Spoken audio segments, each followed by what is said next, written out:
Hey everyone, I just came out to this area here. Um, this is going to be my small food plot testing site. This is going to be my very first adventure into this realm of doing food plots, and so there's definitely any advice out there, please give it, because this is a new area for me. I've never done food plots before. I've tried, just go and do the throw and grow, but I've never had much luck with that. So this is going to be an experiment for me. Um, what I'm going to try to do is just make this where I'll try new things, different things, and all that using just this very small area. And then once I, start getting an idea and things are working this way, then I'll go from there and I'll expand it to bigger areas that I have of the property. But this is basically just going to be my testing site. So what I want to do is take this area here and make it into a really good food plot. It, like I said, it's not that big, and I just would like to make it where, there's, a lot of different, I might try different types of, plants, do, some tuber, some clover, uh, whatever anybody has, even any suggestions of, doing some food plots out here. Um, but today, my goal is to uh, put down some herbicide and to try to kill, this whole thing off. As you can probably see, I have, gosh, they're all over the place, but I have a lot of these wild onions that are coming up right now. And so I don't want those in the food plot, and they're kind of all over this spot here.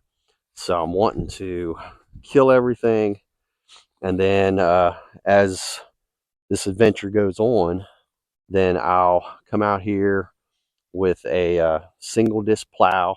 And basically, what I want to do with that is just turn up this soil, turn it all over, and I'll let that dry out.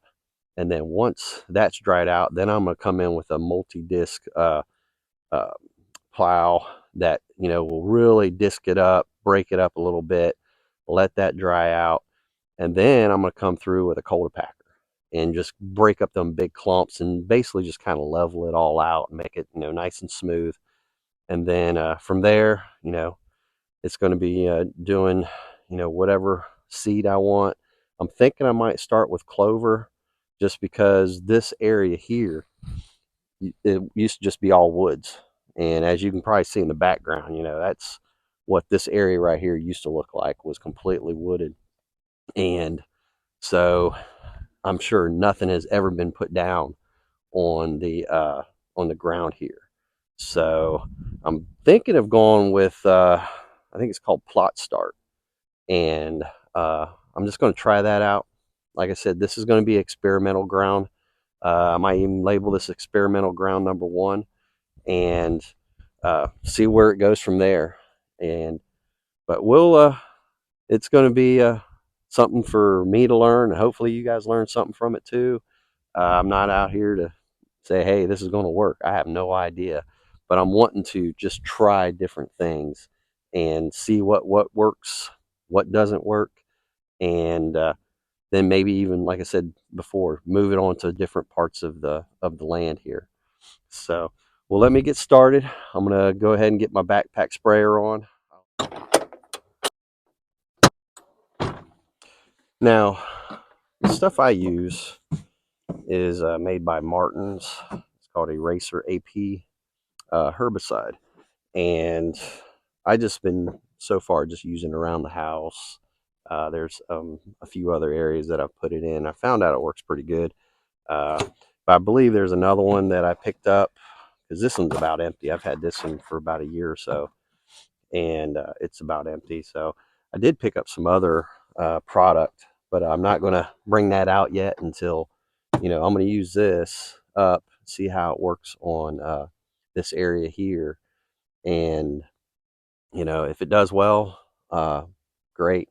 But I do have another um, gallon or big jug of another brand, and but we'll try that out.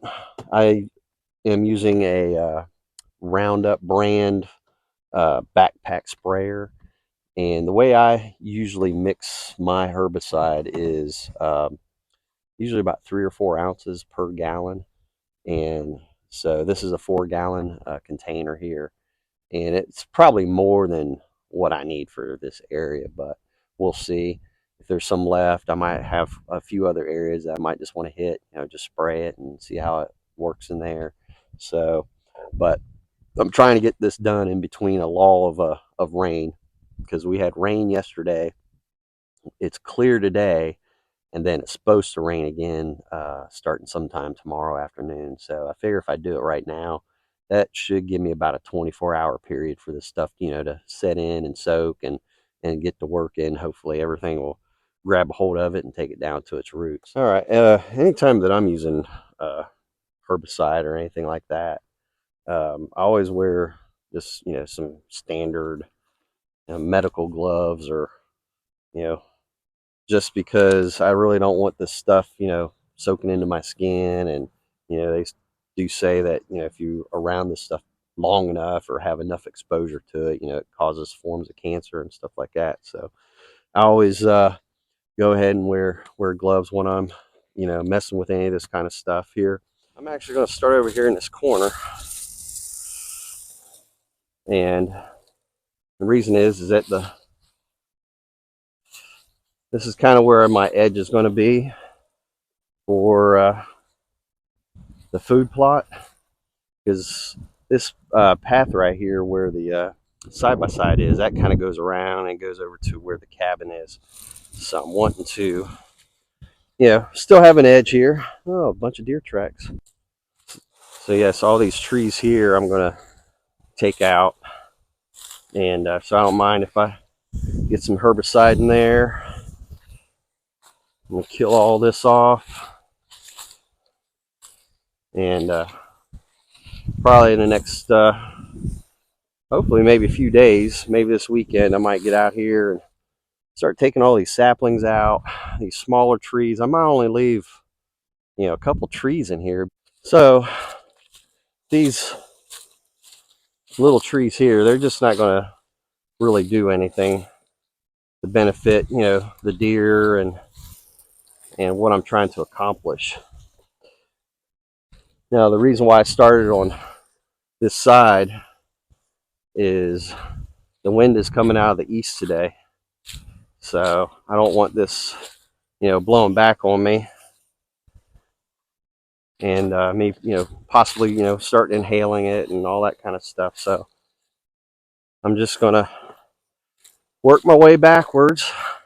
As you might see, there's already a couple of ruts here that I did with the tractor when I was using the flail mower over here one day, and I didn't realize it was that muddy on this side. The rest of it was actually pretty dry, but I got right in here, and it yeah, the tractor just bogged down and left this big trench here. So again, when I get out here with all the tools and everything, I'll do my best to, I'm going to turn all this soil over, like I said before, and then we'll try to make it into a really good food plot, something that the deer will definitely enjoy.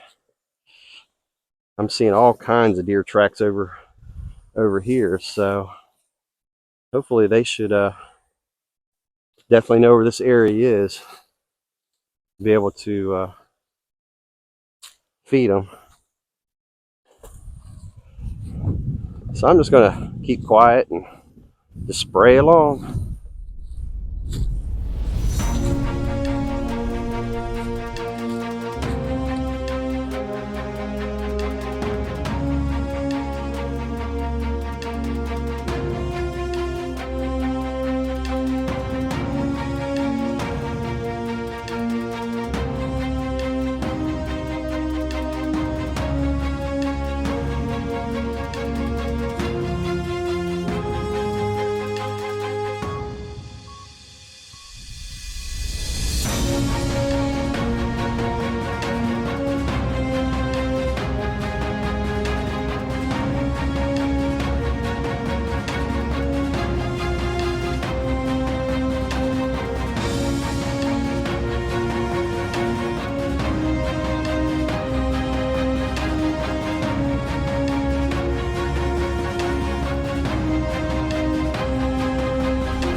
Now before I probably plow this over, I'll probably come out here one more time and possibly just have to do some spot spraying just to make sure that, you know, I get everything, because you know, I'm trying my best to make sure I cover every square inch of this, but it's kind of hard to see, you know, where I've sprayed, where I hadn't sprayed, and I just want to make sure I get it all.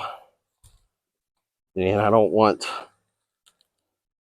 anything that I'm growing here to have to worry about competing with any of these grasses or weeds, because usually there's a lot of briars in here, and also, as I showed you earlier, a lot of wild onions. And so I just want to make it where, you know, the only thing that these seeds and everything, you know, that I want to try to grow in here is just competing with itself, and that's it. Well, hopefully everybody enjoys this video. It's going to be kind of like an ongoing series. Well, that'll about do it.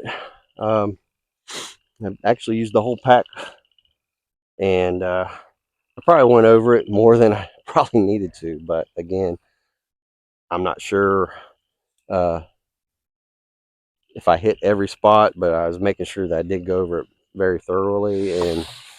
And again, I might have to come back out here in another, because it usually takes a good week that I found, you know, using this stuff here, that to really get the good results that you want from, you know, seeing what it's going to, you know, completely take out.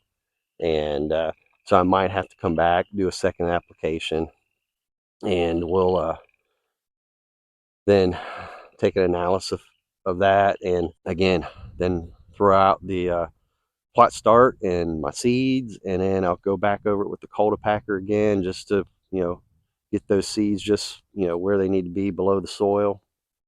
And then you pray for Mother Nature to take over from there. You know, hopefully she'll provide some good sunlight and rain and perfect conditions for you know, this food plot to take off. All right, well, I hope you enjoyed that video. Again, I am no expert at doing this kind of stuff, so please, please, please, if you have any suggestions or comments or anything like that, definitely put them below, and I'll definitely take a look at that, take them all into consideration, because again, this is new for me. And I know I'm going to make a lot of mistakes doing this stuff. So I just hope that everybody enjoyed it and follow me along through the rest of this process. Again, this is, I guess, stage number 2, maybe 3, because I did have, like I said, I had a guy with a forestry mulcher come out here, and he cleared all this out for me. And then that was 2 years ago. And so since then, you know, it's just been growing wild, and lucky enough, it pretty much just grew, you know, a lot of briars and weeds and stuff like that. So when I came in with the brush hog, you know, or not the brush hog, the flail mower, it just, you know, cleaned everything up really good for me. And now, again, this is step number 3 with putting all the herbicide down to, you know, take all this stuff out, terminate it, and then I'll keep posting stuff and, you know, trying to get this food plot going. So definitely follow along, and we'll catch you later.